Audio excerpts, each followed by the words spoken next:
கண்மணி போல நம்மை காக்கிற நல்ல கர்த்தருக்கே துதியும் கனமும் உண்டாகட்டும். இந்த நாளுக்கான ஆதார வசனங்கள் ஜெபிக்க சங்கீதம் 64:2. துன்மார்க்கர் செய்யும் ரகசிய ஆலோசனைக்கும் அக்கிரமக்காரருடைய கலக்கத்துக்கும் என்னை விலக்கி மறைத்தருளும். துதிக்க சங்கீதம் 57:3. என்னை விழுங்க பார்க்கிறவன் என்னை நிந்திக்கையில் அவர் பரலோகத்திலிருந்து ஒத்தாசை அனுப்பி என்னை ரட்சிப்பார்.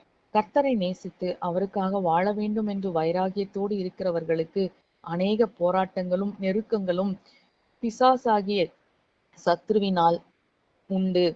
மேலும் அவனால் பயன்படுத்தப்படும் மனிதர்களும் நமக்கு விரோதமாக எழும்பும் பொழுது அவைகளை மேற்கொள்ள தேவையான கிருபைகளை கர்த்தர் நமக்கு தர வேண்டும் என்றும், துன்மார்க்கர் நமக்கு விரோதமாக செய்யும் ஆலோசனைகளையும் சத்ருவானவன் நமக்கு விரோதமாக எழுப்புகிற மனிதர்களை மேற்கொள்ளவும் கர்த்தர் நமக்கு தேவையான பலத்தையும் ஞானத்தையும் கிருபையும் கட்டளையிட வேண்டும் என்று அதற்காக நாம் காத்திருந்து இந்த நாளில் ஜெபிக்கலாம். துதிக்க வேண்டியது, இவ்வுலகில் நமக்கு எவ்வளவு பெரிய போராட்டமோ பிரச்சனையிலோ நெருக்கமோ வந்தாலும் அதற்காக நாம் கலங்க வேண்டியதில்லை. ஏனென்றால் நாம் பரலோகத்தின் தேவனை நோக்கி கூப்பிடும் பொழுது அவர் நமக்காக இறங்கி நம்மை விடுவிக்க நம்மேல் கிருபையும் நம்மேல் நினைவும் உள்ளவராய் இருக்கின்றபடியால் அந்த நல்ல தேவனை நாம் மனதார நன்றியோடு ஸ்தோத்திரிப்போம்.